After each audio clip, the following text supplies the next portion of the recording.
So, are you prepared for your next interview or discovery call? If not, let me tell you that interviews and discovery call are absolutely the same. I know Google says it's different, but I don't agree with it, because when you go through an interview as a content writer, you get to ask several questions that point out your strengths, weaknesses, and everything. And even in discovery call, there are some things or some brands that like to question you in the same manner. And therefore, if you're doesn't matter if you want to go into freelancing or if you want a job in content writing, you have to be prepared for these interview questions, or prepare how you want to present yourself in that interview. So let me quickly introduce myself. My name is Anindita. I am a business content writer. I have been writing financial white papers, research content, LinkedIn posts, and working for several brands like EY, Finowings by Mukul Agarwal, Sahi.com, Equity Master. So over the years, I have gathered these use of tools, or how to reach out client, or how to go on discovery calls, how to give interviews when you're reaching a brand. So on the basis of that, I want to share some of the such stuff that you have to prepare before going into that discovery call or that interview. So I hope you like the video. Research the company or the project or the professional. So this is not step 1 but step 0. Yes, step 0, because you need to understand where you're applying that business, that professional. Before you get into that discovery call, you need to scan the person or scan the company, because it is that important. First of all, you can explore the website, you can explore their blog, you can explore the LinkedIn pages, their employees, who are their target audience, are what they do, are they active on social media. You have to scan through those things, and you have to find how their voices are, or how they exist in the social media. Just scan everything. Just keep this in mind, that the more you explore about them, the more you learn about them. Go through their YouTube videos, just see what they are talking, or how they are posting their videos, who are they engaging with. So the more you come to know about that person or that whole brand, you understand, or you gain confidence in that interview or in that discovery call. It's like you own that narrative, and you are there just to speak yourself and give away your skill, and not just sitting idle like I don't know anything about it.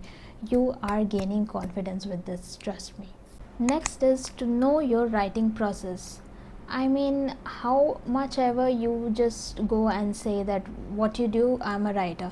It doesn't work that way. They might ask you this question directly, but you need to prepare yourself to know that how your writing process is. So you need to literally walk through the process, walk them through the process that you do, quite literally. Like if they ask you, what is your process of writing, so you need to tell them everything. Like, first of all, I start with research.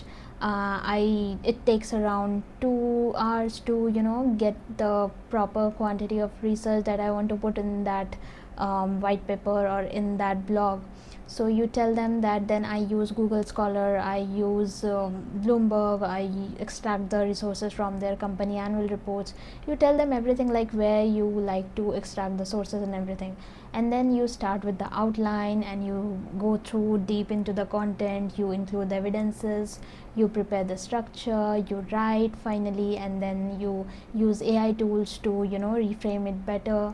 What tools you use to proofread or to edit, or to ensure that the grammar is correct. So you have to tell them everything, so that they know you have experience, and you know the process blindly, and you are equipped with that. So they will also get the confidence in you that yes, that's the right person we are interviewing. Next is, make sure to prepare the common and situational questions that they might ask. So when you are giving an interview or on a discovery call, you might not know what they perceive you to be. They will scan you literally, because they want to know you as a person, as your skill. They will scan you quite literally.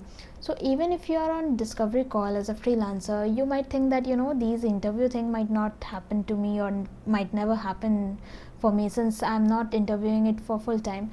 But trust me, when you get on to quite literal or quite professional clients from abroad like UK, you might get these heated question, and it just turns into an interview. It's not just a discovery call, it will turn into an interview. So you need to get prepared on these questions. So some of the basic questions that I would like to tell you are, obviously, tell me about yourself. In this, you don't want to answer like the usual stuff about your college and state, city. You don't want to answer that. Just stick to the job description, why you applied to that and what skills stick to that. If you're a critical thinker, if you're adaptable, if you are really punctual, you need to include those skills or any leadership skills if required by the JD. You need to ensure that you are speaking well for the job you are applying, or the work you are applying for. Next is, why do you want to work for us? In this, naturally the company wants to know what you see in us. In this, you are going to share the research that you did for the company. And like I said last time, that you are scanning the bio of the company or the person, and you need to remember that what they have written in the mission or the vision of the company, so that you can tell them like, I want to work for you because I really relate to the vision or mission that you have had on your website, which is, and you need to speak about it, so that they understand that yes, this candidate has gone through our website, they know about it. So yes, that's how you do it. The next questions are, what are your strengths, what are your weaknesses? These are really common questions, but you need to get prepared for it. Like strengths, you need to ensure that what strengths fits you for that role. You need to tell that to the interviewer. And for weaknesses, you need not to tell them exact weaknesses you have, but the weaknesses that you have for any different thing.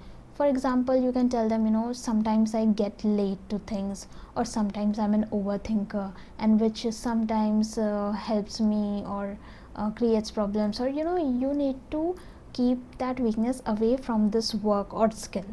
So I hope you get what I want to articulate here. Next set of questions can be really intriguing, as it can be, what is the process or approach to your writing case studies, or what framework you use, how do you stay updated with these trends, or how do you ensure that you are sticking to the latest news. Then they might also ask you, how do you handle feedback? You need to tell them that I handle feedback quite I take it sportingly, but sometimes if I feel that this is not right, I speak up and I ensure that the clarity is given to the feedback. Then they might also ask you any situational questions, like you are given these situations, you have only 2 hours, you have to write one article, what you will do. So you have to get prepared for this. And even if you don't have any idea, just copy paste the JD in ChatGPT and just give the prompt, what are the questions basis of this JD they might ask me. So you get prepared like that. Next is, ask the right questions. So this is where most writers mess up.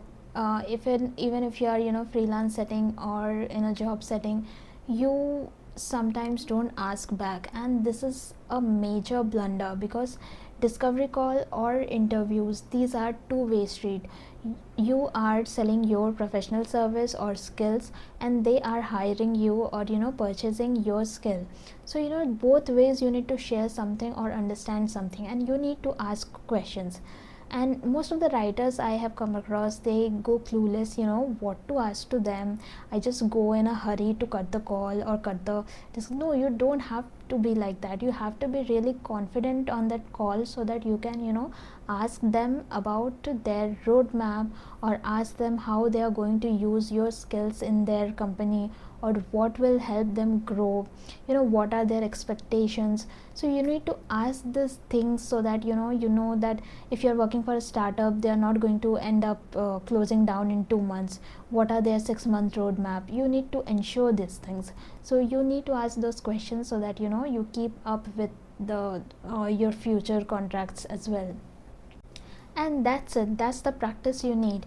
You need maximum 1 or 2 days to prepare for the interview. I'm sure they'll tell you before that when is the discovery call or when is the interview. You need to prepare this before getting on that discovery call or before getting on that interview. It really helps you. And I'll give you pro tip for both the settings. If you are a freelancer, make sure that you follow up within 24 hours with that client, where this is going, or should I come with a proposal. And on the other hand, if you are giving a job interview for content writing, you need to ensure that they are giving you a proper date, a proper deadline to come back with it.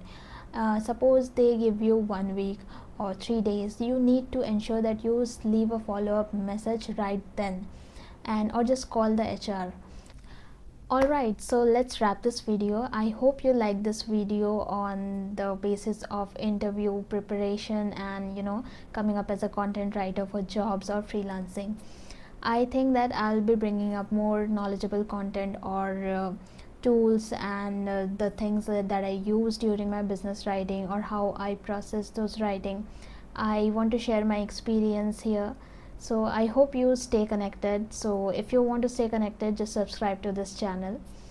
One last thing before you go, make sure that you show up energetic, curious and calm during the interview, because interviewers or the other person can sense your energy, and it is really important that you don't give them the jitters or any kind of nervousness. You need to be confident, and I'm sure if you practice everything that I just said in this video, you will be more confident than ever, because you'll feel like you're just talking to another person, because you know that person. So make sure you just scan that person and believe that they are just another your acquaintance or friend. You need to own that. So thank you for watching this video. See you in the next one.